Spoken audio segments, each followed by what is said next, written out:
Welcome to Physics Alive.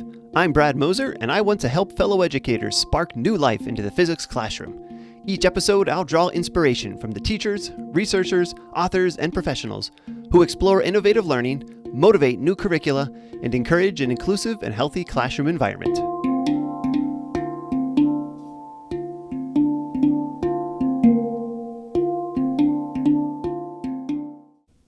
Good Physics Day, everyone. That was the introduction to each episode of my podcast, so the little voiceover that I do, along with the theme music that I wrote on and played on an instrument I had just gotten about a week before I started the podcast. Anyway, welcome to this presentation about Physics Alive, a new venture that I just got started in, I think, early August is when I started working on it, and I began releasing episodes in November. So I'm currently at Hamilton College. I'm an instructor of physics there. And I don't know, this idea kind of came over me. It was something I was looking for, something that I wanted. So the podcast description you can see here on the screen. I won't read it at the moment. You can check it out on the website too. But why a podcast?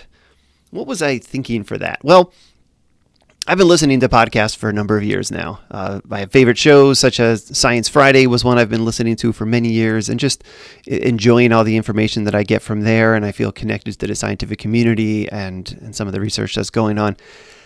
When it comes to teaching, one of the ones that I found quite a number of years back, teaching in higher ed. This one's been around since 2014. The host is Bonnie Stachowiak, and I've really enjoyed this show. She has a lot of great guests. It's very general and broad about education, so it's very interesting. But it's not about physics. So why this podcast? Well, podcasts are a growing medium. There's over 500 million blogs in the world. So there's a lot of saturation there, and you only want to read so much on the internet.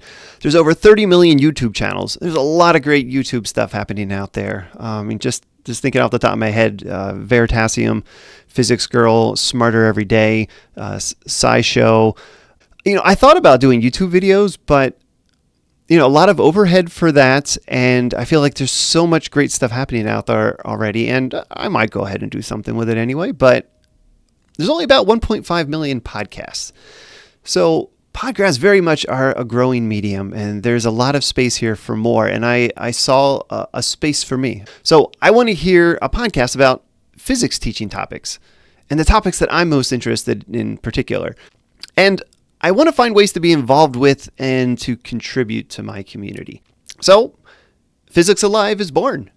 This podcast took shape. The logo is a kingfisher, and there's a number of reasons I've decided on that logo, and I'm going to do an episode on that. So I'm not going to say any more about that. But I did have my sister-in-law draw the image for me, and I really love it. What are the objectives here? So the educators who listen to Physics Alive will, yes, this is my syllabus for the podcast, be inspired and motivated. I hope that when folks listen to an episode, they walk away and they want to try something. They really want to give it a go. They want to say, I can try one thing from this episode. Not every episode, but many episodes. Maybe there'll be something in there they can try. I want to strive to connect physics to students' lives and careers. Being part of this Physics for Life Sciences community has been really exciting for me, and I've taught many pre-med majors along the way, and we can really connect so much great physics to what they're doing, and I think there's so much opportunity there for many folks. And of course, that's not the only way that we can connect physics to students' lives and careers. That's just one of many. We can learn and implement new teaching strategies. I got so many books on my shelf. Peer instruction. Maybe I'll talk to Eric Mazur. 5 Easy Lessons. There's so many great pieces of advice in there. Maybe I can get in touch with Randy Knight. The Tippers folks. I bumped my microphone. The Tippers folks. Yeah, I want to talk to them. Great book I read, Make It Stick. A lot of cool ideas in there. So maybe I can talk to those folks, and I'll learn more. Our listeners will learn more. It'll be fantastic. Learn and implement new curricula. I got another book. Maybe you want to teach out of Suzanne Cain's Physics and Modern Medicine book. Well, maybe there's somebody out there. Well, I might talk to Suzanne. I actually have her on my list to talk to. Maybe she can talk about, hey, there's a whole curriculum in this book that you would be able to teach. Adopt a mindful and compassionate perspective. So I I got yoga teacher training a number of years back. I'm definitely into the mindfulness and meditation community, and that's a piece that I think we educators really need. And it's something that I feel like I can offer the community. Maybe I pull out my yoga deck and we can do a card. Let's see. I pick one out here. I don't know. How about tree pose? You want to do tree pose? Let's do tree pose. All right. Stand up. Okay. Stand up and do tree pose. Not really in the shot here. All right. That's enough of that. You probably can't even hear me. I was away from my microphone. Find humor, levity, and joy in teaching. You can see I can be a little bit of a ham. It's something that I like to bring to the classroom. It's something that I've definitely noticed that students notice and recognize. They notice that I'm paying attention to them, but they also notice that I don't take myself too seriously.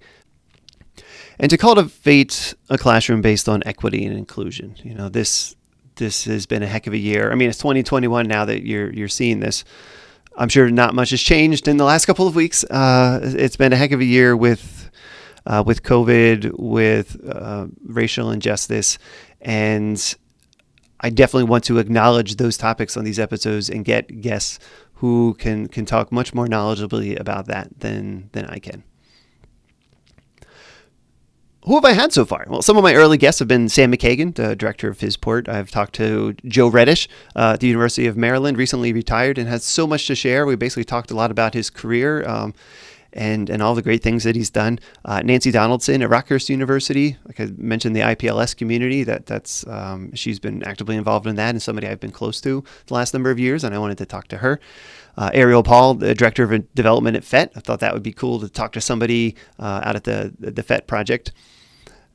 Just this week that I'm recording this talk, I talked to Kate Fruby of the Go Forth in Science podcast. She was one of my former students at the University of New England, and she started a podcast a little bit before I did, so I was excited to talk to her about that. James O'Brien, interim dean and professor of Springfield College. We went to grad school together. He helped to develop basically a lab game on vectors called Sector Vector, and I was really excited to talk to him about that.